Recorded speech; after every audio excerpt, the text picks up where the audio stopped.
सारा पैसा लाके माँ के सामने पटक दिया, ले कितना कर्जा है तेरा बोल।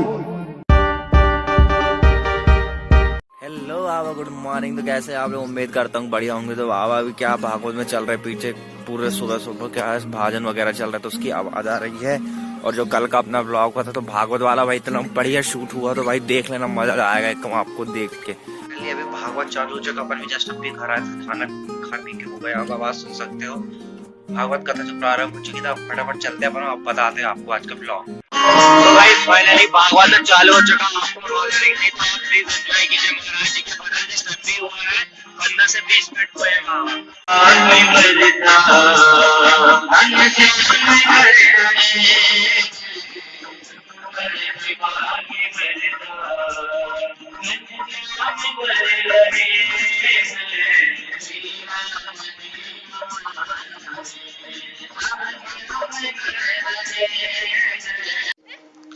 नौ दिवसीय कथा और आज हमारे आयोजन का चौथा दिवस प्रारंभ होता है। 4 दिनों से भगवान के मंगलमय चरित्र में अमृत की वर्षा हुई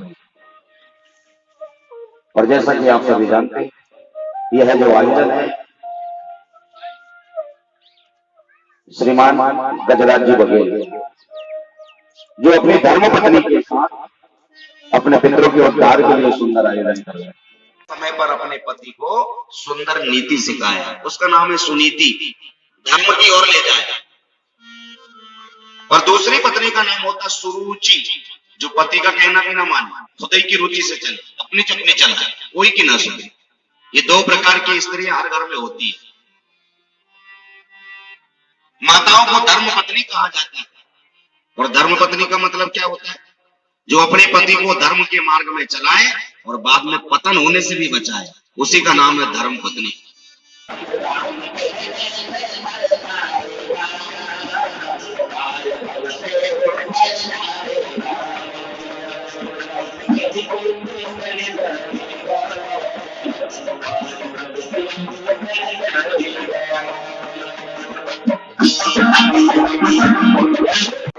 कुछ ऐसा करके दिखाओ कि तुम्हारे जाने के बाद लोग तुम्हें याद करें। किस नाम से याद करें? कोई तो बहाना हो ना तुम्हें याद करने का। घुट घुट कर 100 बरस जीने से कोई मतलब नहीं है, लेकिन जिस काम को करने के लिए आए उसे 30 वर्ष में कर दो। स्वामी विवेकानंद के बारे में सुना होगा।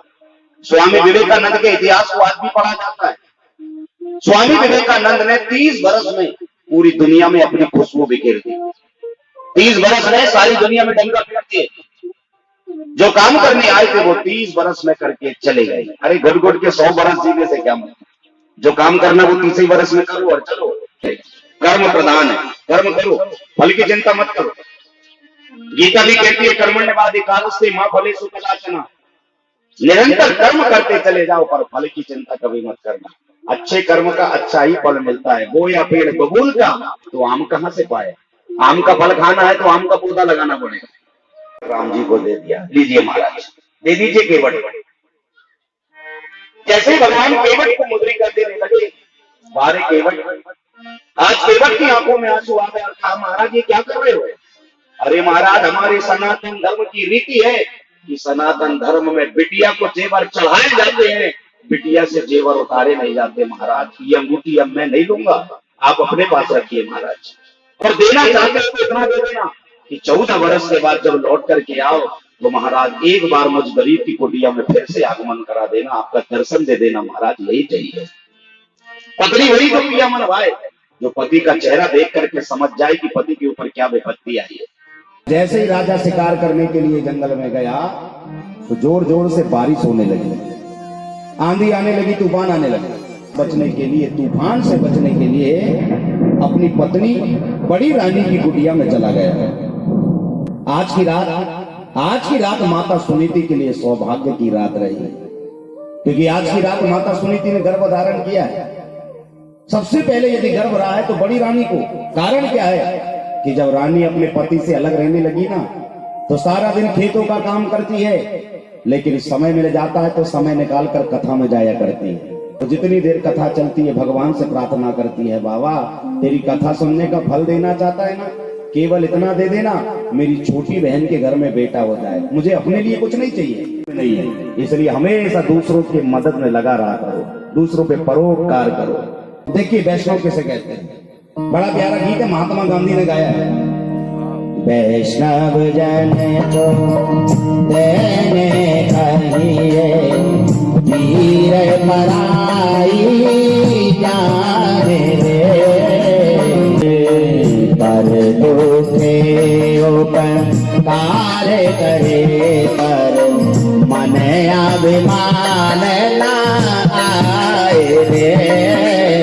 बुढ़ापे में कह दिया, अरे तू मेरा कर्जदार है, क्या नाक लगाएगा तू। और जो माँ ने ऐसा कहा तो छोरा का अब दिमाग खसका, सारा पैसा लाके माँ के सामने पटक दिया, ले कितना कर्जा है तेरा, बोल। जितना कर्जा है आधे चुका दूंगा, पैसा की कमी नहीं है मेरे पास, बोल। और मुस्कुराई तो माँ ने कहा, अरे तू मेरा कर्जा ये कागज के टुकड़ों से चुकाएगा। बेटा ने कहा, किस बात का कर्जा है, जितना पैसा ले ले, बार बार मत कहा कर, मुझे शर्म आती है। लेकिन माँ ने कहा, अरे कागज के टुकड़ों से कर्जा समाप्त नहीं होगा, और मेरा कर्जा यदि चुकाना चाहता है तो ये रुपयों से कर्ज नहीं चुकेगा, बस एक रात मेरे साथ बिस्तर में सो जा बस। छोरा ने कहा, चल आज की रात अपनी पत्नी के साथ नहीं, तेरे साथ सोऊंगा आज, एक ही रात की तो बात है।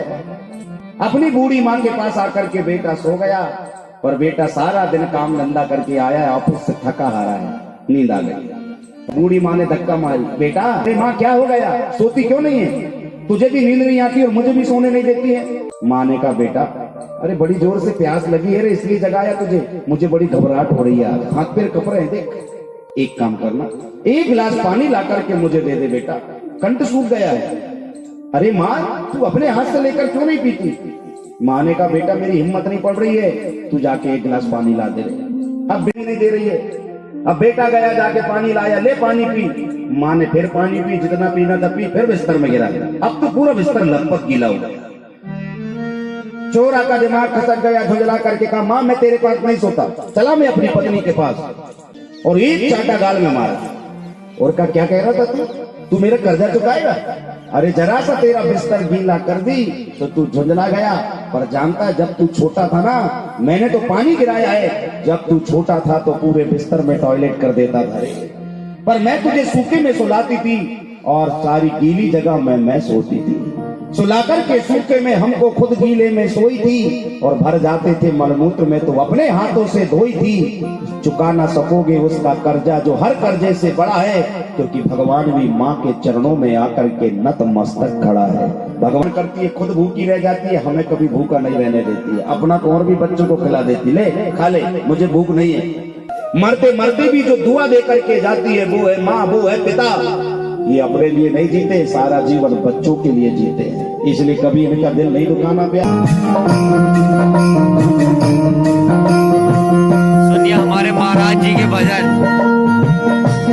माँ के लिए। तू कितनी अच्छी है, तू कितनी प्यारी है, प्यारी प्यारी है वो माँ, प्यारी माँ,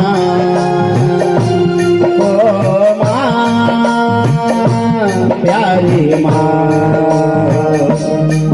माँ बच्चों की जान होती है, माँ बच्चों की जान होती है। किस्मत वाले होते हैं वो जिनकी माँ होती है, तो कितनी शीतल है, तो कितनी प्यारी है, प्यारी प्यारी है वो माँ, प्यारी माँ। एक भी बुढ़ा नहीं आना चाहिए तो हम शादी करने को तैयार हैं।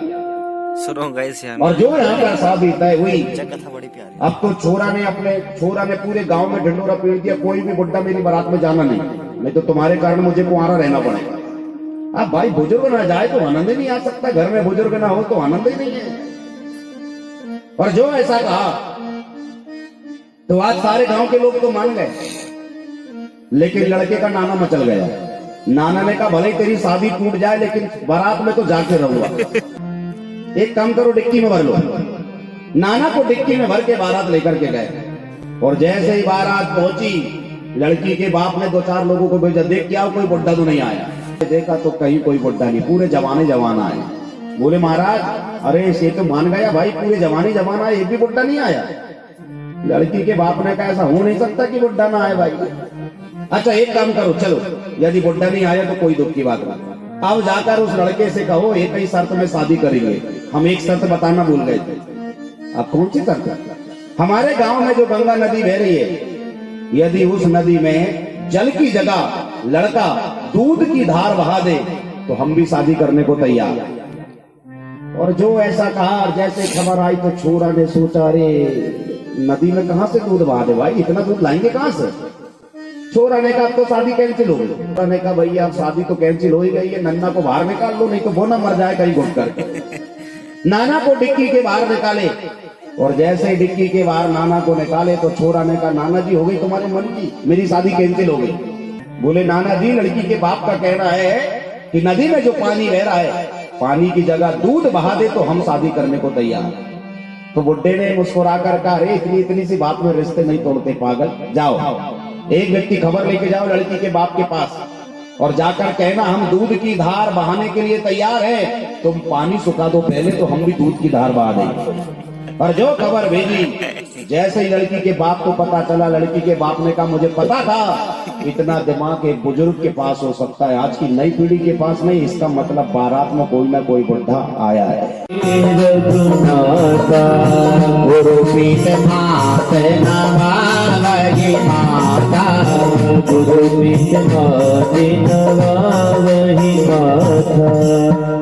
दूसरा पिता को और तीसरा गुरु को, ये तीनों को कठोर होना चाहिए, तब जाकर बालक तरक्की करेगा। और यदि ये तीनों कठोर नहीं है तो बालक कभी तरक्की नहीं कर सकता। इसलिए रामचरितमानस भी कहती, भाई बिन प्रीत न होए गोसाई।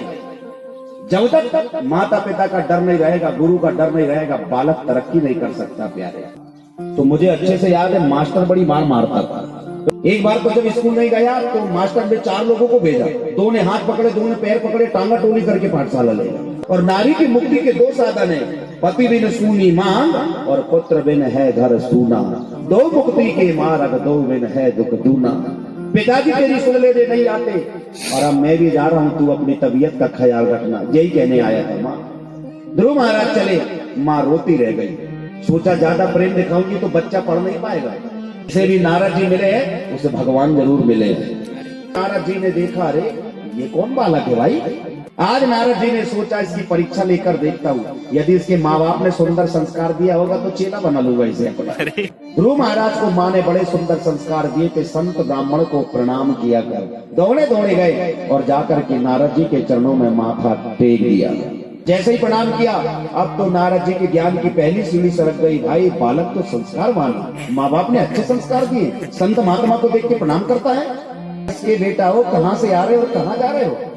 ध्रुव महाराज ने कहा उत्तानपाद राजा के बेटा है, घर से आ रहे हैं और जंगल में जा रहे हैं। जंगल में जा रहे हैं, क्यों जा रहे हो। अरे हमारी माँ ने हमारा अपमान कर दिया है तो भगवान को प्रकट करने जा रहे हैं। अब तो नारद जी ने कहा बालक तक के इसको देखो, 5 बरस का है, जरा सा अपमान सहन नहीं कर सकता। पर एक बात बता रहे भोला भंडारी, तुझसे ये किसने कह दिया कि जंगल में भगवान रहता है। अरे जंगल में बब्बर शेर रहता है, तेरा नाश्ता कर जाएगा, पता भी नहीं चलेगा। अच्छा एक बात बताओ महाराज, जब से आए हो बड़ा इंटरव्यू ले रहे हो, कौन हो, कहाँ से आए हो, किसके बेटा हो, क्या खाते हो। एक बात मैं भी पूछूं। हाँ पूछो। ध्रुव महाराज ने कहा एक बात बताओ, आखिर तुम हो कौन, दूसरा इंटरव्यू ले रहे हो। नारद जी ने कहा मैं ब्रह्मा का मानस पुत्र हूँ नारद। ध्रुव महाराज ने कहा मुझे भरोसा नहीं होता महाराज। क्यों। अरे मेरी माँ मुझे कथा पे बताया करती थी, नारद जिसे भी मिले उसे भगवान मिले, और तुम कैसे कि नारद तो भगवान मिलने से पहले ही मुझे भगा दे रहे हो। मैं किसी पंडित से कान में मंत्र की दीक्षा ली कि नहीं कभी। ध्रुव महाराज ने कहा हमारी गुरु तो हमारी माँ थी, माँ के अलावा हमने कोई पंडित से कान में मंत्र की दीक्षा तो नहीं ली। तुझे भगवान भी नहीं मिलेगी, भगवान नहीं मिलेंगे। क्यों। अरे रामचरितमानस कहती है गुरु बिन भवन दिता रही न कोई, जो बिरंच शंकर सब होई। बिना गुरु के भव से बेड़ा पार हो ही नहीं सकता है। ध्यान रखना, जीवन में श्रेष्ठ गुरु आना चाहिए। भजना नंदी गुरु। किसी भी पंडित के मुख से कथा सुनकर के प्रभावित होकर के एकदम जल्दबाजी नहीं करना कि गुरु मंत्र ले लिए।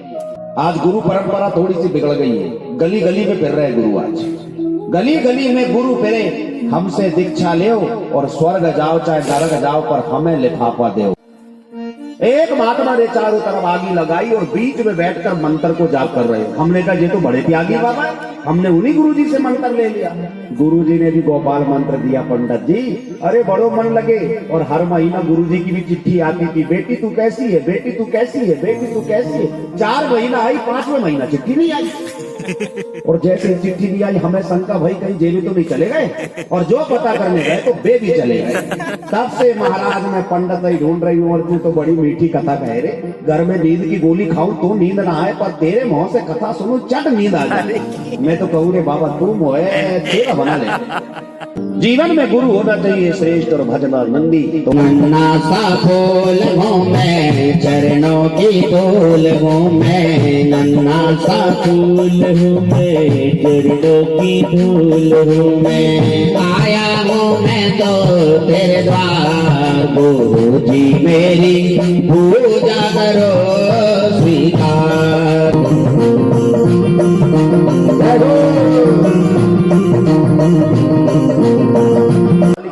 आप पढ़िए रामचरितमानस में, किसी भी मंत्र को जपो तो मंत्र जाप मम दृढ़ विश्वास, दृढ़ विश्वास के साथ जपो। पंचम भगति को वेद प्रकाश, 5वें प्रकार की भक्ति है रामचरितमानस। किसी भी मंत्र को श्रद्धा से जपो और दृढ़ विश्वास करके जपो। विचार करिए, वाल्मीकि ने मारा मारा कहा तो उसका उद्धार हो गया, और आप और हम राम राम कह रहे तो भी हमारा उद्धार नहीं हो पा रहा। क्या था वाल्मीकि के मंत्र में ऐसा? वाल्मीकि को अपने मंत्र पे दृढ़ विश्वास था, और दृढ़ विश्वास करके मारा मारा भी कहा तो वाल्मीकि का उद्धार हो गया। 9 दिनों तक व्रत किया और तपस्या को बढ़ाए। आने लगी तो त्रिरात्रांते प्राप्ते कपिल भद्रासन। बद्री का मतलब होता पेड़, जाकर पेड़ों से पेड़ तोड़ करके खाली पर भगवान का भजन नहीं छोड़ा। भजन चल रहा है, ओम नमो भगवते वासुदेवाय। 3 महीना बीत गए, भगवान नहीं आए। 4थे महीने में 12 दिनों तक व्रत किया, तपस्या को और बढ़ाया। फाइनली आज हमारे यहाँ मंडली हो रही है। जो हमारे प्रथम भगत जो ब्लॉगर हैं उसके फाइनली अब हमने जैसा आपको बताया थी कि हम उधर आग तापने गए थे। आग तापने के बाद हम यहाँ पर फिर आ चुके हैं, और आप भी देख सकते हैं अभी चल रहा है रात का टाइम। यहाँ भागवत की जो पंडाल है वहाँ पर भाई पूरा भजन मंडे का आयोजन रखा, जो बहुत तरीके से सजी हुई है। सुनिए और एंजॉय कीजिए। गाइस लोग हमको क्या है, गाइस लोग गाइस लोग सुनो फिर से।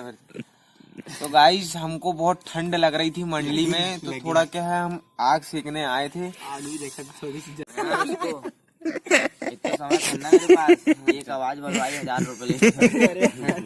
सो अब हमारा शरीर में जो है पूरा गर्माहट आ गई है। इसके बाद हम जाएंगे मंडली में, फिर हम दिखाते हैं लपसी चाट लपसी चाट जो कहो अभी बज चुके हैं रात के 11 और हम बनाने आए हैं चाय, क्योंकि आपको पता है हम हमारे यहाँ क्या लगी है मंडली। जो हमारे अंशुल भाई हैं, सुजीत भाई हैं, और जी इनको तो आप पहचानते होंगे, आपके ब्लॉगर। और वैसे गाइज आप देख रहे होंगे अभी 2-4 दिन से मैं जो न्यू ऐड हुआ हूँ ब्लॉगर, तो भाई मैं अभी थोड़े दिन तक मैं ही रहूंगा। उसके बाद ही आपके जो पुराने वाले जो ब्लॉगर थे वो आएंगे। Sorry, this is the next day. तो भाई इस ब्लॉग को करते हैं यहीं पर एंड। उम्मीद करता हूँ कि आपको ये पसंद आया। अगर पसंद आया तो आपको पता ही है, लाइक शेयर और चैनल में नए हो तो बाबा प्लीज चैनल को सब्सक्राइब कर दिया करो। जल्दी मिलते हैं हम नेक्स्ट ब्लॉग में। Thank you so much for watching, bye.